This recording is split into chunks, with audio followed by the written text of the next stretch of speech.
Hi everyone, it's Ronnie here, and I wanted to share with you um, some thoughts about the Woodstock Fruit Festival.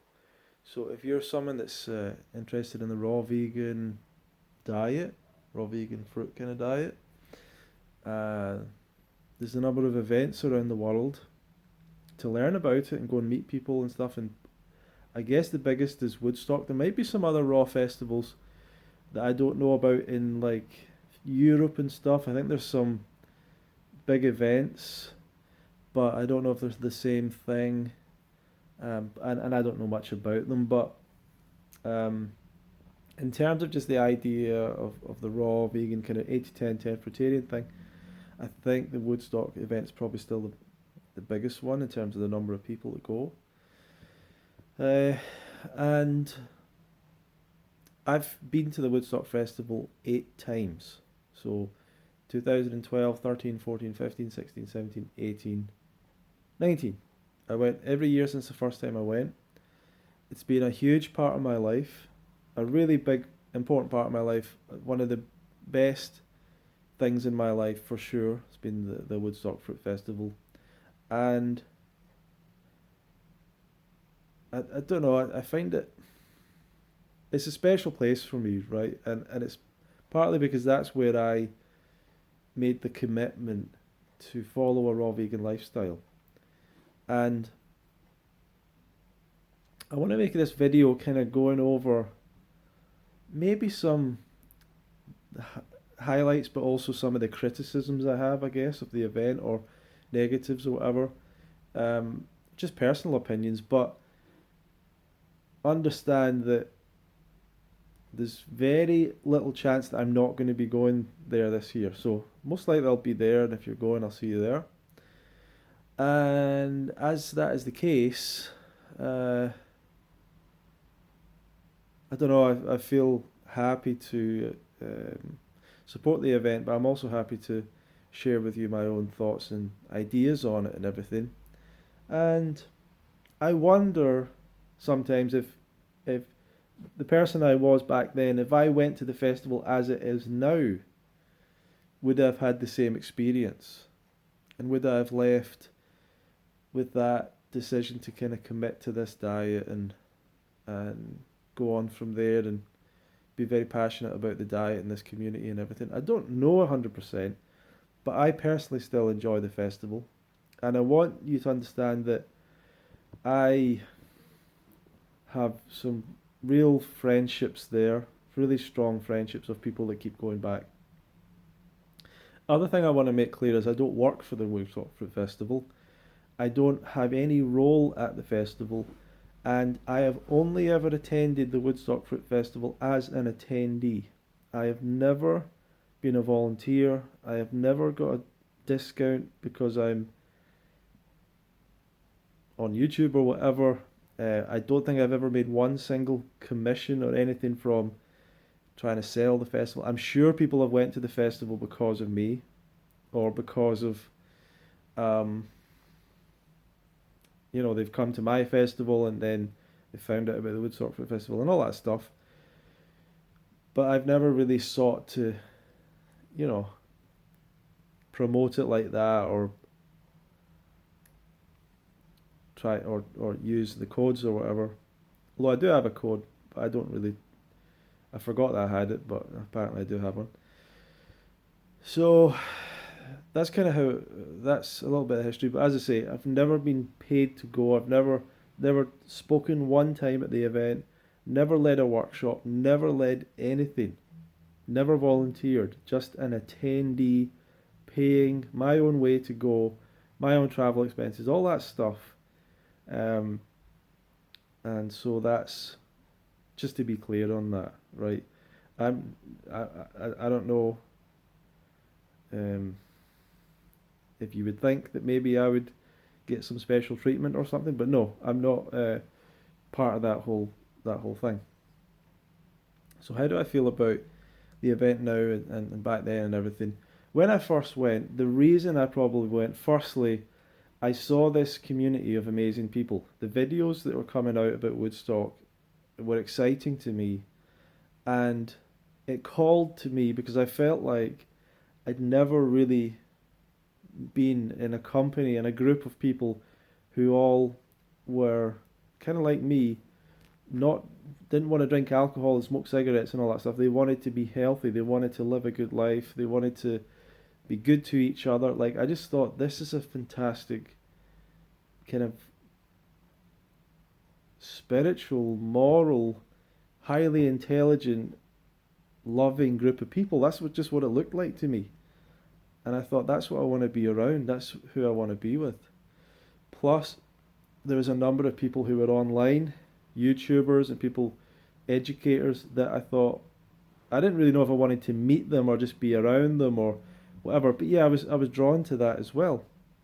Um, I was drawn to, I guess, kind of wanted to meet them or talk to them or find out if they were really doing what they said they were doing, whatever it was. So there was that emotion connected in with it there, with the connection I felt for these people. Um, and the education was a part of it as well, like wanting to learn from people and learn more about the lifestyle and kind of see if it was really what it was. So it just looked like a lot of fun and the kind of thing I would want to go to, I guess. So I ended up going along. It took me a long time to make the decision to go. It wasn't something I did overnight. It took me a long time to even get into this lifestyle. I was very gradually got into it. But I did go, and it was a fantastic decision, and it was a great time. And um, I think I remember leaving the day early or something. I didn't. It was something like that where I had to leave a day early or something, or I couldn't stay no, I think, or I couldn't stay till something. And I remember thinking, why did I do that? Why didn't I stay for the whole thing? It's like I kind of cut it short a little bit. I met people that I'm still friends with to this day at that event, and I met people um, that you know, have been important to me and have been an important part of my life and everything, and had experiences there that I still remember. So for me, I was going, yes, to meet the people, but I'm not necessarily a great extrovert, but it was fantastic to be around other people that were doing the lifestyle. It was really amazing to be around other people who were as focused or passionate or really got the idea of being healthy and eating the fruit and everything. It was fantastic. It was really, really great to have that experience. I can't even put that into words. And at that time as well, my belief in the lifestyle was so peak. Like, I really just thought, this is going to change everyone's life. This is going to make everything better about everyone. I just thought it was the most amazing thing. And you know,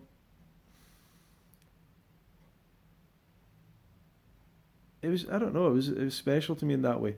But it was definitely something that I definitely went to a lot of the lectures. I thought it was important to go to a lot of the classes and ask questions and I wasn't particularly fit at the time, so I didn't go to a lot of the fitness, I don't think.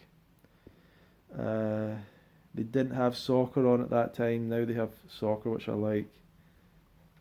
And I'm trying to remember, my friends encouraged me to be part of the talent show, and I went to play on the stage at the talent show, and I got a lot of good feedback, and my song ended up in the film. So if you've ever seen the film for the 2012 Woodstock Fruit Festival, around 40 minutes into it or something, I'm playing a song on stage. That's me.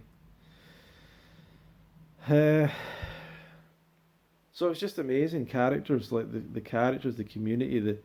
You'd meet someone that was like a barefoot person who never wore shoes and things, and you'd meet another person who never drinks water or something, or meet someone who's a strict fruitarian, and you meet someone else that's this and that, and then you meet people that have been doing it for 20 or 30 years, and it was just great. It was, and coming home from that, I made that commitment there and then to stick to the diet, and I was going to come back the next year and try and stick to the diet for a year, and that's what I did. And I met some great friends. One of my first people I met, literally one of the first people I met when I turned up at the festival. So many stories I've got about this, to be honest. If I go into it, was Connor McMillan, who used to do a lot of raw vegan stuff, and but he changed. He started to do like minimalism videos, and he does relationship videos with his girlfriend. I'm not really in touch with him that much. Well, basically at all anymore. I'm not really sure what he's up to. He's had a child and everything. But I just thought he was the most amazing person. Like from the first few days of meeting him or whatever, I was just like, this guy is amazing. This guy's everyone likes him. Like he was funny. Like he was just and he was kind of at the same place that I was, kind of both looking to make a change in our lives. He was going through, or he'd been through a pretty bad divorce slash breakup and stuff. And I just remember just thinking he was awesome, just having a great kind of time with him, spending time with him. And there was a girl called Christina that I spent time with as well, us three quite a lot. And then he said he was going to Thailand. And I went to Thailand just really to hang out with him. And there was a few other people as well, and yeah, fruit, but I just thought he was an awesome guy, and I wanted to keep that friendship going. And I went back the next year, and me and Connor stayed in a place in Brooklyn. There's some videos online as well about that. If you go back far enough in my videos, or just search, you'll probably find me. And so we were hanging out in Brooklyn, then we went to the festival, and and it was another great year. I was still learning, really just going to classes, learning, going to see people speak still. And still loved it. And over the years, it's changed little bits here and there. But every year I've went back and I love it. Like there's a couple of years back I went and I just felt the energy of it. As soon as I turned up, I was just like, oh, I can't stop coming to this. Just the energy, the feeling, the vibe of it. The vibe, whatever that means. But it's something in me. It's not necessarily going to be that other people feel it, but that place, that special place is special to me. The basketball courts, the hill, the cabins, the weird little things that people kick footballs around in. I don't know what these little dens are. The kitchen, the basement, all of that stuff is special to me. The lake. That place in the world will always be special to me. Just like the school at the Fresh Food Festival in Denmark, which I attended a whole number of times, that is a special place to me. Whatever, if I ever go back to, maybe I'll never go back to that place, but maybe I will sometime if I'm in Denmark again. I'll just pilgrimage, because these, you got to understand, for me, this whole community is my community, is my tribe. And it's emotional for me to go to think about these places, to in my mind revisit these memories, of me growing as a person and taking a step out into the world and going over to New York on my own. Okay, I was 26 or 27 years old, but it was a big step for me to do that, and kind of not knowing if I'd meet anyone, and then meeting some of the best characters, and beautiful people and all that stuff, and and it was like a reward for taking that chance. And then in places like Denmark, like I literally I could go to that place, I could just breathe it in. That's, and if I go to Woodstock, there's something I just walk around and I just breathe it in. It's a sacred place for me personally, right? I don't know if it's anything else, but that place, I love it so much. And the going round the lake, and there's like the sportsman's lodge, whatever it's called, different places and different bits and pieces of it. And all I know really is that one central. I don't really know that whole upstate New York or whatever, but that place is a special place to me. So I feel protective of it, and I want the festival. I've always wanted to support it, and I want it to be the best it can be, And so the things that have changed for the absolute better.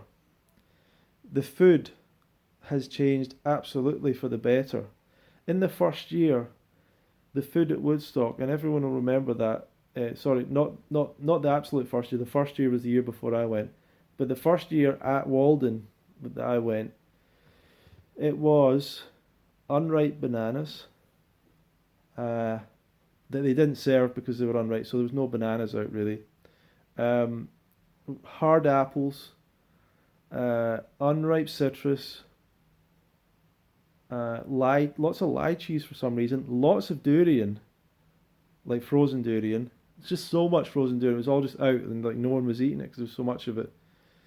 And there was orange juice, but it was kind of like it wasn't eaten in abundance. You know, it wasn't that great, and people were hiding food. I really hate it when people do that, but food was coming out. People would go and get a box of it and like hide it.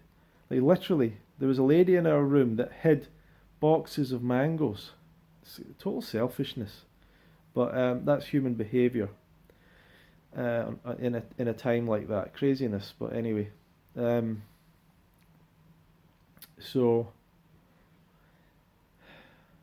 the food is incredible now. I mean, you're talking jackfruit as much as you want, Miami sapote basically as much as you want. Obviously, Miami fruit supplying a lot of the food's made a big difference. They bring cacao and stuff like that. All sorts of crazy avocados if you want. And then so the fruit is amazing. Figs, fresh figs, grapes. The fruit is incredible and amazing. Totally, totally amazing and brilliant, you know. And if anyone complains about the fruit of Woodstock, I'm not sure what's, you know, I'm sure someone will complain about it because that's just people, but I just don't think you can. The salads, the evening meals, just great, you know, the buffet, fantastic. Fantastic for food, you know, A plus. The people that come to the festival, A plus, 10 out of 10, amazing. Just it just attracts a great group of people. Always attracts great people. The venue, the setting, amazing. Lake, the hill, sit on the lake, the hill, the music with Paul. What's Paul's surname? Sorry, I've forgotten Paul's surname for a second. Paul Isaac, sorry. Paul's like a legitimate, very successful music artist, quite very well known in the US, in the roots kind of music scene, and he's there playing at Woodstock. All an amazing guy, brilliant guy, love the guy totally. I'm kind of he likes to come up to he likes to chat with me a little bit, so he remembers me, you know, because I've been quite a few times. So I love Paul. Brilliant. That's a huge part of it. Paul, his energy, his music. We're sitting on the hill. We're eating fruit in groups together on the grass, you know, and looking out on the lake. The weather's great. The weather's fantastic. The cabins are okay. I mean, they're not like the most amazing. You know, they're kind of kids camp cabins. I think they're fine, but I mean, the private rooms are amazing. Like really great. You know, so the private rooms are really cool.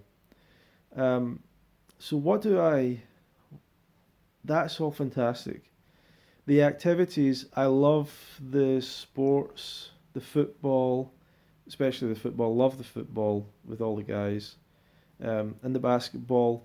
Love it. And walking up going up the hill, and you know, there's a mountain at the back that you can get a good view. It's just fantastic.